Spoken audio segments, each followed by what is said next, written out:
Hi folks, this is Jay. Hope you're okay today. It's good to see you. We're looking at this book, Answering Islam, and it's by Norman L. Geisler Abdul Salib, and there's actually a website that you can go to called Answering Islam. This is by Baker, and I would encourage you to get hold of the book as a Muslim and as a Christian, and to read it, and you'll find it an informative, helpful book, very helpful. Josh McDowell says, this book is a must for everyone concerned about defending the Christian faith. Dr. Geisler and his author, a former Muslim, are given one of the most comprehensive expositions and most complete evaluation of Islam in print. Ronald Nash, Reformed Theological Seminary. The Muslim presence in the United States continues to grow.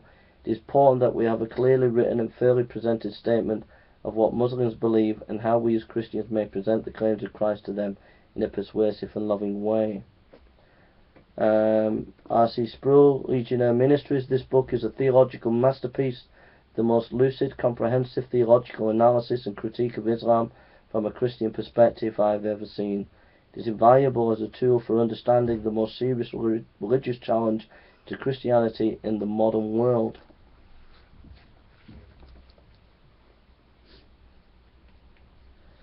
So we're looking at the Quran, part 8. Even if the present Quran was perfect word-for-word copy of the original as given by Muhammad, it would not prove the original was inspired of God. All it would demonstrate is that today's Quran is a carbon copy of whatever Muhammad said. It would say or prove nothing about the truth of what he said. The Muslim claim that they have the true religion because they have the only perfectly copied holy book is a logical fallacy, as someone claiming it is better to have a perfect printing of a counterfeit $1,000 bill than a slightly imperfect printing of a genuine one. The crucial question which Muslim apologists beg by this argument is whether the original is God's word, not whether they possess a perfect copy of it. Prophecies in the Quran. Does the Quran contain predictive prophecies that prove its divine origin? Few outside the Muslim camp are convinced that there are really any usual predictions made in the Quran. So, to say nothing of supernatural ones, consider the following facts that undermine the alleged miraculous nature of the Quran's predictions. First of all, most of the so-called supernatural predictions are not supernatural at all. To begin with, what religious military leader is there who might not say to his troops, God is on our side, we are going to win, fight on? Further, remembering that Muhammad is known as the prophet of the sword, with the greatest number of conversions coming after he had forsaken the peaceful but relatively unsuccessful means of spreading his message, it should be no surprise that he would predict victory. Also, considering the zeal of Muslim forces who were promised paradise for their efforts in Surah 22 verse 58, it is not surprised that they were so often victorious.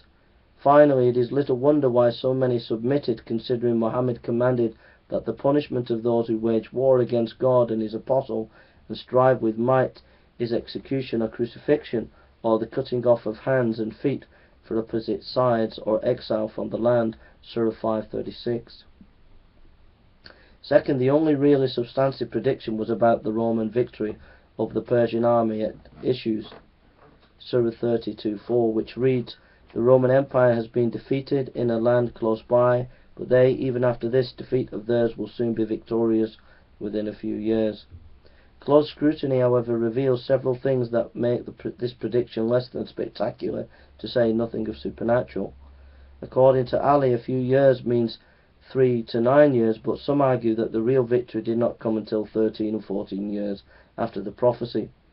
The defeat of the Romans by the Persians and the capture of Jerusalem took place about 614 to 615. The counter-offensive did not begin until AD 622, and the victory was not complete until about AD 625. This would be at least 10 or 11 years, not a few spoken by Muhammad.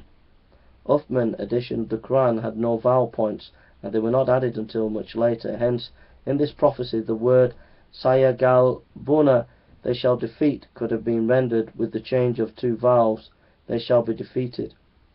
In fact, it is interesting to note that a variant text reverses the passive and active verb, so that the Byzantines are said to have defeated others in the past, but are to be defeated in a few years.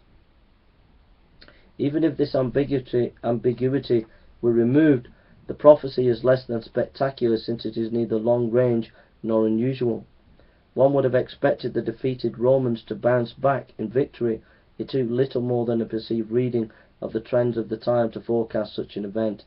At best, it could have been a good guess. In any event, there appears to be no sufficient grounds, providing it is supernatural.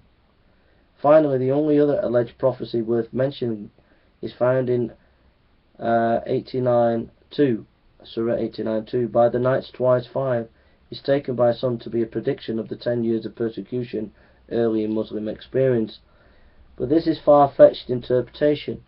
Even the great Muslim scholar and translator of the Quran, Abdullah Yusuf Ali, admitted that by the 10 nights are usually understood the first 10 nights of Zul Hajj, the sacred seasons of pilgrimage. In any event, there is certainly no clear prediction of anything that would have been evident to an intelligent observer in advance of the event.